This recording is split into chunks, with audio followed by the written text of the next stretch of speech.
Nu, čau visiem, laimīgu jauno gadu. Es te pabeidzu šo te akumulātoru, kuru likšu tulītās kemperim apakšā zem grīdas, skrūvēšu cietu un tā tālāk. Bet ir divas lietas, tādas, kuras jums, jeb, es gribēju teikt 5 cilvēkiem Latvijā, tas varbūt varētu interesēt. Jo es izkodu vienu tādu lietu, ka šis te BMS, JK BMS, kurš dara tās visas funkcijas, kas jādara, kad parasti dara BMS-i, bet viņš vēl papildus bez sevišķas, ar nelielu citu aparatūru, pirmkārt var pats sevi sildīt, un te ir tāds viņam vads priekš sildīšanas paredzēts, un es uztaisīju, ka viņš var arī sevi dzesēt, ja pa karstu paliek. Un kā es to realizēju, jo te īstenībā gan abās tajās lietās ir savi tādi nelieli mazi knifiņi, kuri varbūt kādam dažam varētu noderēt. Sāksim ar to dry kontakta izmantošanu. Ja, piemēram, tas ir BMS, kas ir 16 virknē cēles, tad viņš strādā kopā ar komunikāciju plati, un tur tam tas dry kontakts, relēju kontakts, it kā relēju kontakts, nāk no tās komunikācijas plates, un man tā liekas, ka tur viss ir vienkāršāk. Bet šeit ir bišķiņi savādāk. Un es te ilgi, kamēr es to visu sapratu. Tad te nāk ārā 2 vadiņi, melns un sarkans. Tas ports ir programmējams. Tur var apmēram kādas 10 dažādas funkcijas pateikt, ko es gribu no viņa dabūt.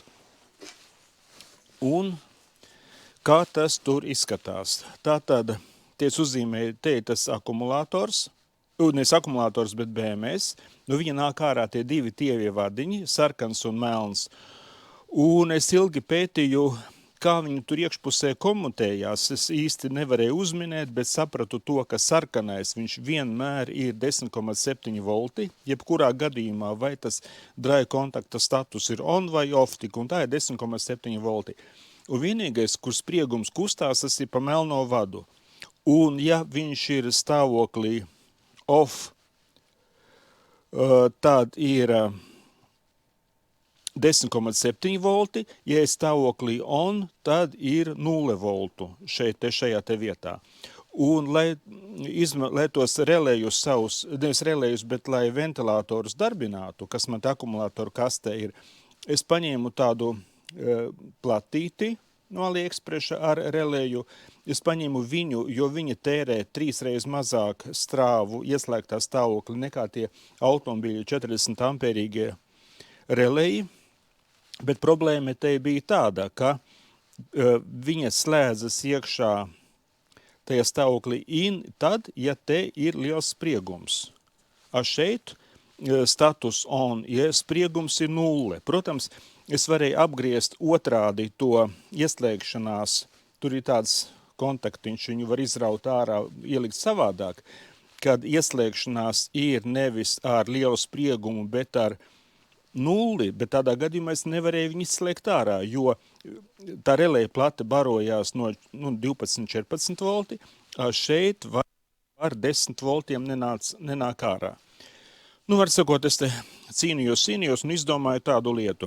Pats sameistaroju vienu pārējais plati, sameklēju krājumos šādu te KT630 tranzistoru un uztaisīju, ka, ja gadījumā ir status on, spriegums nāk 0, tas tranzistors ir ciet, te uz viņa kolektora ir spriegums 14 volti un relējs nostrādā. Un otrādi, statusā off, ka te spriegums ir liels, tranzistors ir vaļā, tas spriegums ir 0 un relējs nestrādā. Un tā es to uztaisīju. Un parādīšu tagad, kā telefonā tas izskatās. Telefonā tātad pirmajā, te ir tas dry kontakts, tagad ir status, viņam ir off. Un šeit te var redzēt, ka, kur te viņš te bija lejā kaut kur, lejā, tas dry 1 triggeris, viņš ir 8. izvēlētais. Te var visu kaut ko, spriegums pa daudz, spriegums pa maz, temperatūra pa daudz, temperatūra pa maz. Es izvēlējos 8. šo te punktu, tad, kad izvēlas katreiz jānospiež ir off, un man te ir ieslēgts, ka tas ventilators nostrādā, triggers nostrādā tāda, kad temperatūra ir 31 grāds un izslēdzās, ja temperatūra nokrītas līdz 30. Kāds status tagad ir? Status off. Nu, paņemšu intereses pēc. Ielikšu 11 grādus. Un te ielikšu 10 grādus. Ieslēdzās 4 ventilatori, jo 2 temperatūras devēju temperatūra, viņš izmanto 2, baterija 1, baterija 2, 13 un 19 grādi. Mēs pateicām 10, 11. Nu, lūk, tā kā ieslēdzās te viens ventilators, otrs ventilators, trešais, kas pūš uz BMS-u, un 4. ventilators. Viņš te maisīs gaisu. Nu, tālūk, starp citu esmu redzējis arī YouTube vienu video, kur onkulītis izmantoja to dry kontaktu, lai padotu izziņu uz mobilo telefonu. Nu, var sakot, no viņa var tur visu kaut ko dabūt. Tai skaitā arī paša akumulātora dzesēšanu. Tā, tas ir par to dry kontaktu. Un tagad par sildīšanu. Te it kā tas ir vienkāršāk, bet ir arī tur viens knifs, viena nianse. Lai sildīšanas funkcija strādātu, ir jāieliek to heating te on, ieliekam heating, un heating on, ieliekam heating on, un var redzēt, ka status ir on, viņš tagad ieslēgts sildītājs, un iet 2,1 ampērs. Bet, jā, un temperatūra, lai ieslēgtos sildītājs,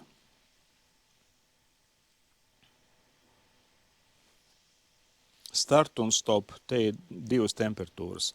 Bet interesanti tas, ka, lai tas sildītājs ieslēgtos, ar to vien nepietiek, ka mēs esam viņam tur ielikuši, ieķeksējuši on un temperatūras ir. Ja nebūtu ārējā pieslēguma akumulātoram no ārpuses, viņš sildīšanas funkcija par šo te vadiņu neieslēgtos. Jo te, viņš ir tā uztaisīts, ka, ja gadījumā akumulātors ir viens pats, vientuļš, viņš pats sevi sildīt nevar. Tikai tad, kad mēs esam pieslēgušies no ārpuses, un ja izpildās tie nosacījumi visi, tad tā sildīšanas funkcija tiešām ieslēdzās. Un tas bija tas knifs arī, kas man bija, ko es atradu. Un tagad parādīšu, kā izskatās tā sildīšana.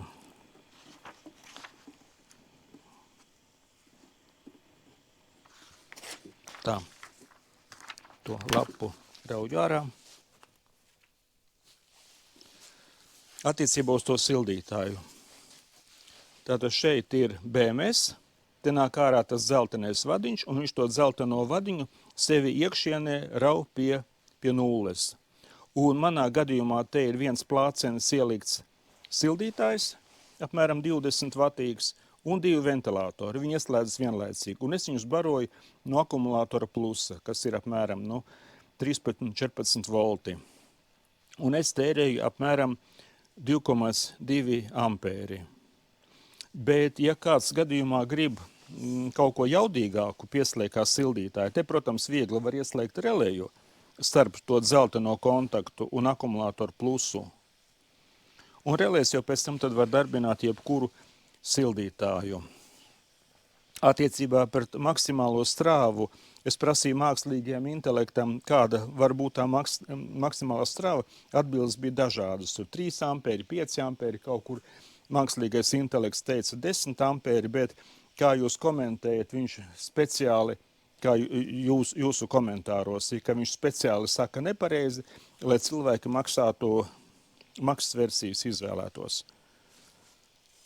Nu, tādi jūs jocīgie komentāri. Nu tā. Ielikšu, te ir viens, tas ugunsdzēšamā kapsula, es ielikšu otru.